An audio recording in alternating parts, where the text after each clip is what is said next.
¿Cómo estamos? Pues seguimos hablando de historia de México. Ahora vamos a hablar de uno de los personajes que va a intervenir en todo lo de la decena trágica, José María Pino Suárez, político mexicano y vicepresidente de México, que sería desde 1911 hasta 1913. José María Pino Suárez, de Nosique, Tabasco, el día 8 de septiembre de 1869 y el día en la Ciudad de México el 22 de febrero de 1913 va a morir.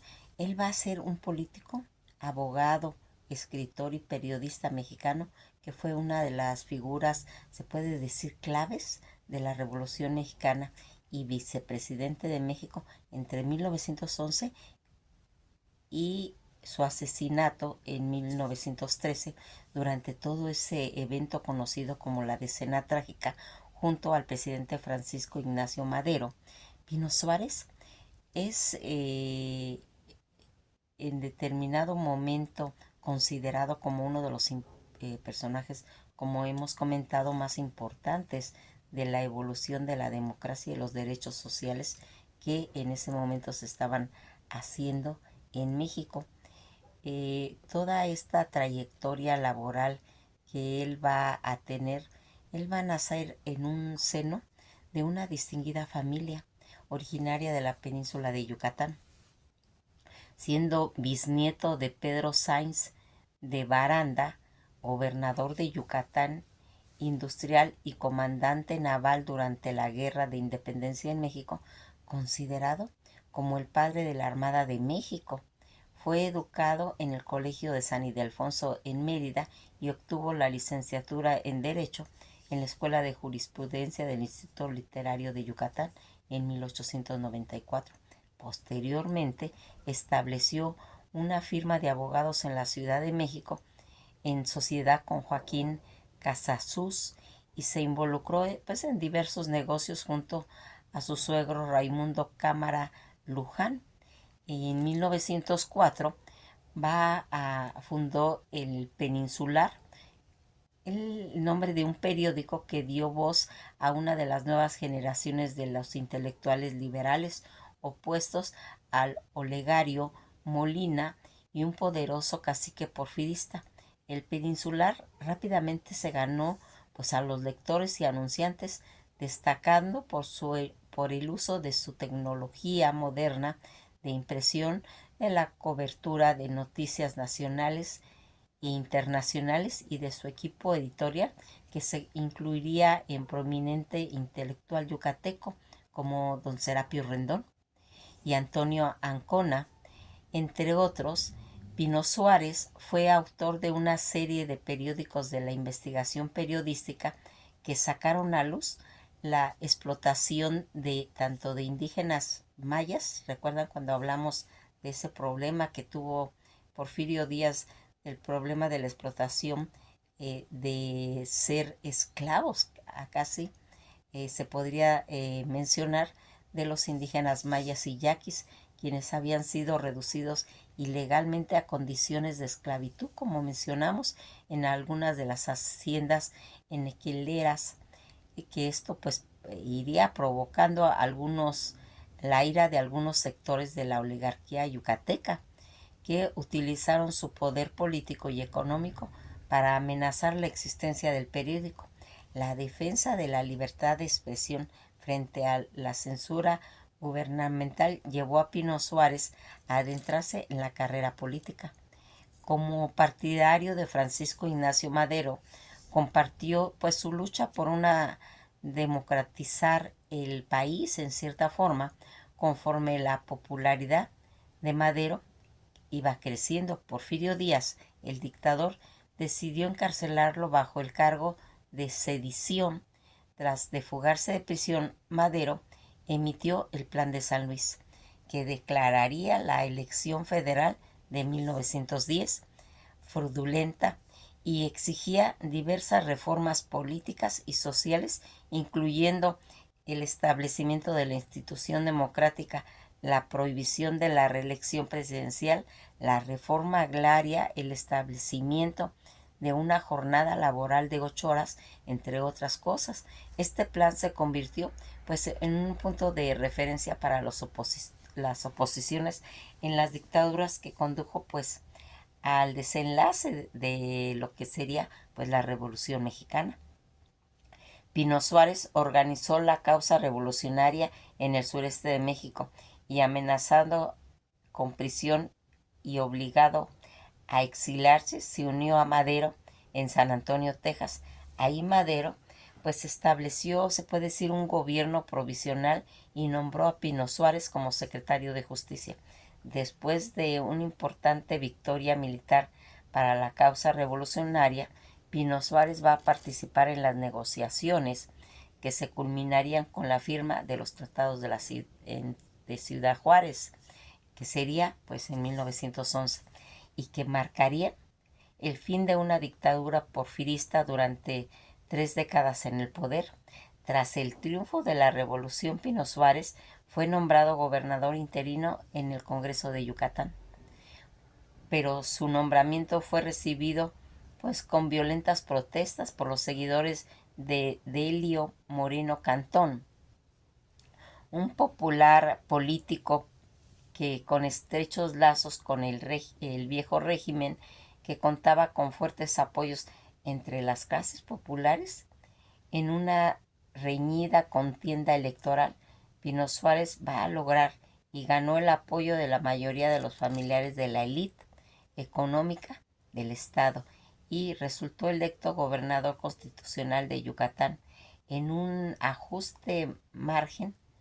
Pues poco después va a solicitar licencia de su cargo para asumir la vicepresidencia en el Congreso Estatal que designó Nicolás Cámara Vales, su cuñado, como sucesor en la gubernatura que daría. Las elecciones presidenciales de 1911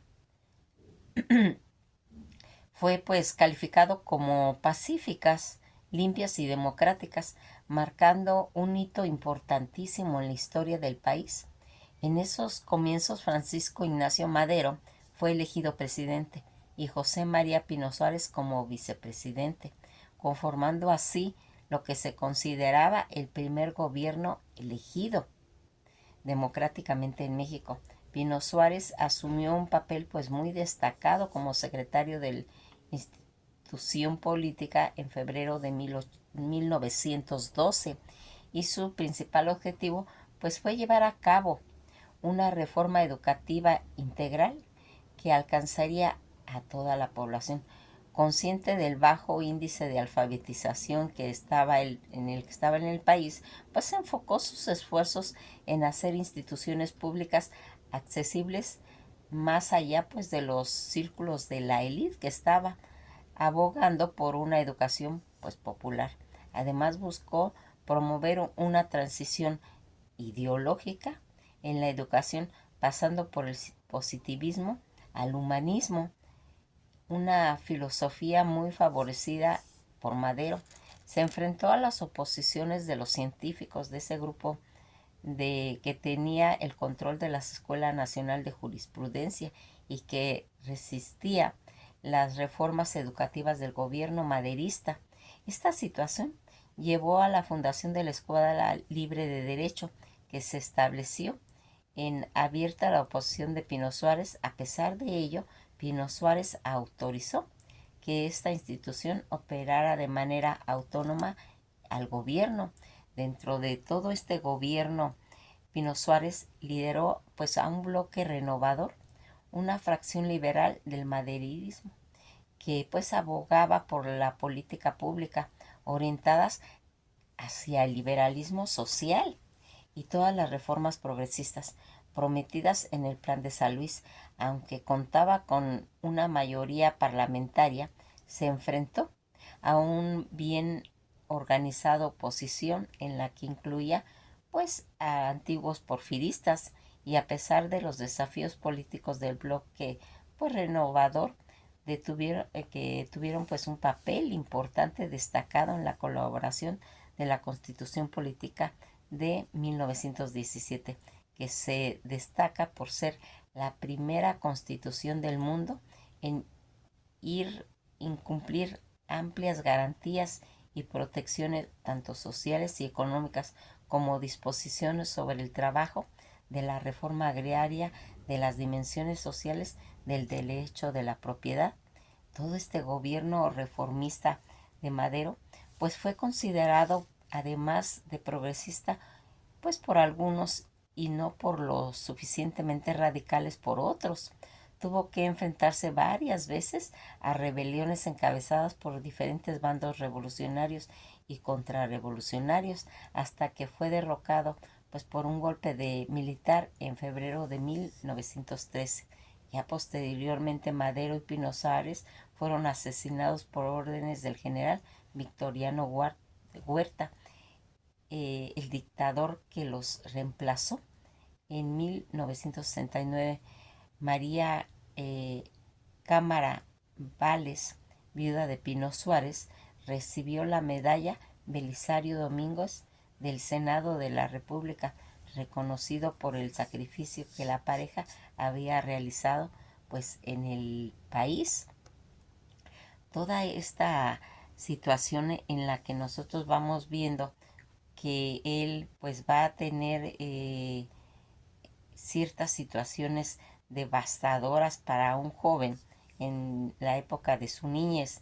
Tenía pues hermanos menores llamado Ernesto Pino Suárez, quien se desempeñaba como coronel en el ejército y fue herido de muerte en la batalla de 1912 tratando de acabar con las insurrecciones de Francisco Chichu Quintero en Sinaloa. Toda la situación que aquí se fue mencionando, Pino Suárez, que provenía pues de esa familia conmotada de la península de Yucatán, y su bisabuelo fue Pedro Sáenz de Baranda y Borneiro, un marino industrial y político novohispano, nacido en San Francisco de Campeche, instituido en la Armada Española, que participó en la batalla de Trafalgar, sirviendo pues en el buque Santa Ana, en el que todo ese enfrentamiento contra el buque insignia británico del almirante que se daba posteriormente, él va a ser diputado constitucional en las Cortes de Cádiz y que reducieron la Constitución Española de 1812, de la Corte pues marcadamente liberal. Al regresar él a México participa en la guerra por la independencia. Por estos años, Sáenz de Baranda juega un papel pues muy importante en la creación de la Marina de México independiente, por lo cual algunos consideraban el padre de la Armada Mexicana. Bajo su mando pues incipientes armadas efectuando pues se puede decir un bloqueo naval en el puerto de Veracruz, logrando así la captura del fuerte de San Juan de Ulúa, el último remanente del territorio mexicano aún en manos españolas. Brevemente va a desempeñarse como gobernador en Yucatán en 1833 y fundó Aurora Yucatán, la primera fábrica que había ahí textil del país en utilizar pues máquinas de vapor, introduciendo así la revolución industrial al país. No fue hasta 1854 donde Gregorio Zambrano fundó otra fábrica textil, pero esto sería en Monterrey, hijo de Pedro Sáenz de Baranda y por tanto tío abuelo de José María Pino Suárez. Fueron los campechanos Joaquín y Pedro el primer abogado político, escritor y historiador mexicano que se desempeñó como presidente de la Suprema Corte de Justicia de la Nación, gobernador de Campeche, senador de la Secretaría de Justicia e Institución Política en 1882 a 1901, de los presidentes tanto Porfirio Díaz y Manuel González. Durante casi 2 décadas en el gabinete presidencial fue responsable de fundar instituciones como la Procuraduría General de la República y la Escuela Normal Superior, haciendo pues uno de los asesores más importantes de Porfirio Díaz esa rivalidad de Barandas con José Yves Limantour y el influyente secretario de Hacienda, que le costó a uno de su cartera ministerial y al otro su candidatura a la presidencia de la República. El general Pedro Baranda y Quijano fue diputado constituyente en 1857 e impulsor de la creación de los estados tanto de Campeche y de Morelos, siendo el primer gobernador de este último. Historiador Terry Regeley han señalado que el poder de sus hermanos Baranda en el sureste de la República fue tal que en muchos años la capital estatal de Campeche pues llevaría su nombre y que marcaría pues toda una situación pues realmente muy importante para el país. También su tío Pino Suárez fue Joaquín Casasus, abogado y economista, y va a ser embajador de México en los Estados Unidos. Va a lograr el fallo favorable a México en el juicio arbitral en los Estados Unidos en el caso del chamizal.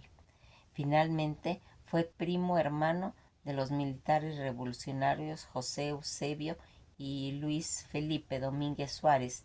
Este último fue 2 veces gobernador del estado de Tabasco.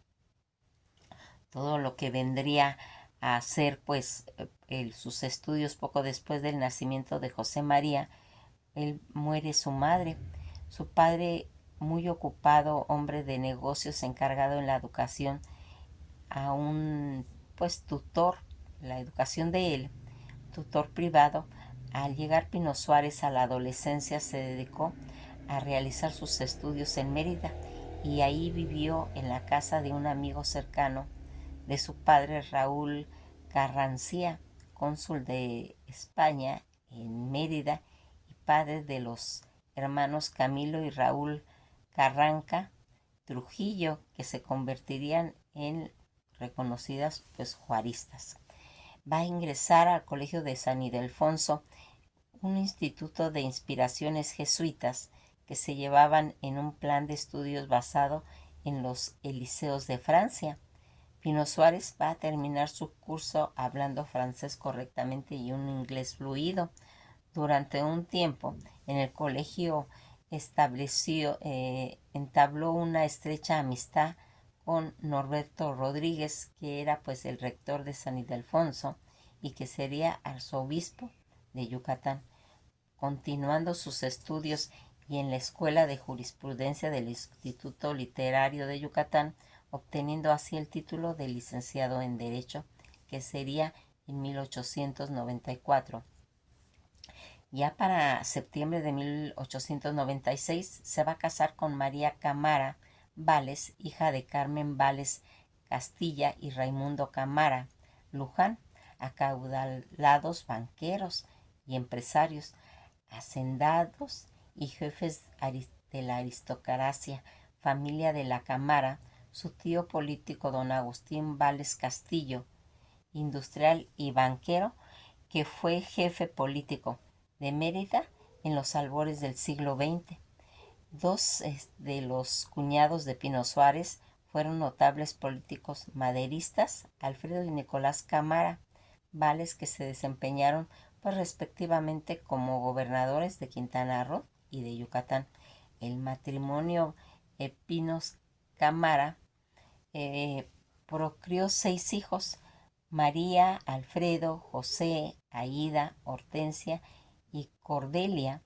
Al morir en febrero de 1913, a los 43 años de edad, la mayor de sus hijas era una adolescente apenas de 14 años, mientras que la menor no había cumplido sus primeros años. Sus 2 hijos varones siguieron los pasos de su padre, pues destacándose en las profesiones jurídicas. Alfredo Pino Camara fue ministro de la Suprema Corte de Justicia de la Nación y es recomendado por haber instituido un proceso penal en contra de Tina Modotti, la célebre actriz y fotógrafa italiana acusada del homicidio doloso de Julio Antonio Mella, uno de los fundadores del Partido Comunista Cubano. También fue un prominente empresario en el sector ganadero, pues siendo propietario de la Hacienda de la Asunción en el Estado de México y llegando a ser presidente de la Asociación Ganadera. Varios de sus hijos se casaron con descendientes de conocidas familias pues empresariales yucatecas. María, su primogénita, se casó en primer nupcias con Fernando Ponce Alonso, nieto de José María Ponce y Solís y miembro de la familia Ponce, propietario de la cervecería yucateca. En segundas nupcias se va a casar José González Sada, empresario regiomontano que era primo hermano del presidente Francisco I. Madero, y de Eugenio Garza Sade, presidente de la cervecería Cuauhtémoc Moctezuma y fundador de la tecnología de Monterrey. Similarmente, Cordelia Pino Cámara se casó con Patricio Escalante Guerra y nieto de Eusebio Escalante, hacendado y empresario responsable de derrocar las industrias enequeleras en Yucatán y sobrino nieto de Carlos Peón Manchado, gobernador de Yucatán, que esto sería desde 1894 hasta 1897. Su nieto Ismael Moreno Pino fue uno de los distinguidos juaristas y diplomáticos, que fue secretario de Relaciones Exteriores y embajador eminente de México, representando a su país en Alemania, en Países Bajos, en Chile, la Organización de los Estados Americanos en Washington, D.C. y de las Naciones Unidas en Nueva York, en Ginebra, Suiza. También jugó un importante papel prominente en las negociaciones que culminaron con la firma del Tratado de Tlatelolco, que fue promovido proliferación en su armas nucleares en América Latina y en el Caribe. Todo esto, pues al comenzar su carrera desde 1894 hasta 1909, en el que se va a ir viendo en lo que sería 1894 a 1896, se va a ejercer como abogado postulante en Mérida. En 1896, recién casado, se mudó a la Ciudad de México, donde se va a establecer en un despacho de abogados con la colaboración con su pariente Joaquín Casasus, un destacado abogado que tenía pues amplias conexiones con los científicos y un influyente grupo de tecnócratas que pues asesoraban al presidente Porfirio Díaz. Ya en 1899 él va a ingresar a Mérida y va a comenzar actividades pues comerciales en sociedades con su suegro Raimundo Cámara Luján, un empresario con estrecho vínculo con la oligarquía yucateca, conocida como la casta divina.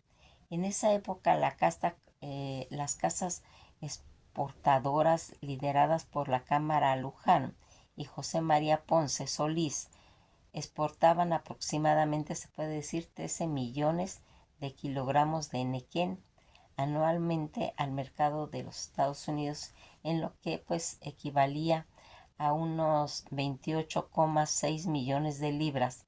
El precio del enequén en ese momento era de 9,48 dólares estadounidenses por libra, generando pues ingresos significativos alrededor de 272 millones de dólares en 1900, y ajustándose a la inflación, estos ingresos desde 1900 equivaldrían aproximadamente a 9,9 mil millones de dólares en términos del 2023. Y a diferencia de otros empresarios yucatecos, Cámara Luján se centró en la exportación del enequén en lugar de la producción que ya se había encontrado en este negocio, pues que era más rentable. Además se diversificó pues sus intereses empresariales que irían abarcando pues diversos sectores, incluyendo ferrocarriles, banca cervecera. Junto con Eusebio Escalante fue socio de la Compañía Agrícola del Cuyo y anexa Sociedad Anónima, en la que se dedicaba a la exportación de diversos de materia prima, como tanto el chile, la caña, el azúcar, el tabaco, el cacao, el algodón, el plátano, la vainilla y varios recursos forestales, en la que hoy es el Día de Quintana Roo. En el palo de tinte y de chicle se destinaron para la explotación del mercado estadounidense en Europa. A finales del siglo XIX, el auge enequelero había convertido a Mérida pues, en una ciudad de las más millonarias per cápita del mundo, y entre 1870 y 1920 el enequén comprendía el 20% de las expropiaciones totales de México, convirtiéndose pues en el segundo producto exportable mexicano más importante. Después de los metales preciosos, gran parte de esta riqueza se había concentrado en manos de los reducidos números de familiares yucatecos de origen criollo. La rivalidad entre diversos grupos empresariales se intensificó en la primera década del siglo XX. Por un lado estaba Eusebio Escalante, José María Ponce Solís, Carlos Peón y el propio Cámara Luján, que representaba, pues se puede decir, a un grupo de capitalistas compuesto por las tradicionales familias latifundistas, encomendaderas y estancieras, cuyo prestigio pues se venían pues desde la época del virreinato, y que demostraron realmente una misteriosa habilidad para adaptarse al cambiante orden económico. Por otro lado, se encontraba Oligario Molina, cuya fortuna era recientemente acumulada. Molina tenía las intenciones de utilizar todo ese poder político y económico que había obtenido como un poder gobernador de Yucatán y como luego un secretario de Comercio y de Industria en el gabinete del presidente Porfirio Díaz, para establecerse algo como más lucrativo. El monopolio de la industria del enequén en 1902 afirmó un pacto secreto con dos prominentes estadounidenses, John Pierpont Morgan y J. P. Morgan, y Cyrus McCormick y la Internacional Avistar. En ese acuerdo tenía el objetivo pues de reducir los precios del enequén y llevar a su competencia a la quiebra. Como resultado del acuerdo secreto entre McCormick y Molina, el precio del enequén cayó desde fluctuar en el mercado alrededor de $9,48 por libra en una tarifa fija y un solo 8 centavos de dólar por libra. Después de todo ese pánico financiero de 1907, Escalante, quien encabezó una de las principales casas exportadoras del enequén, declaró: en este concurso mercantil, Escalante había sido socio de Cámara Luján en varias empresas en distintos sectores económicos, y aunque no en la industria del enequén, la quiebra de la carta exportadora de los Escalantes sorprendió a toda la sociedad de Mérida y así como a los círculos financieros de la Ciudad de México, París y Nueva York. En esta última ciudad, la causa de los sucesos de Yucatán también quebró, y uno de los principales bancos de inversión del Wall Street, que había financiado a la familia Escalante por 2 generaciones. Muchos empresarios y personajes adinerados perdieron importantes sumas de capital, mientras que Olegario Morina incrementó pues sus utilidades.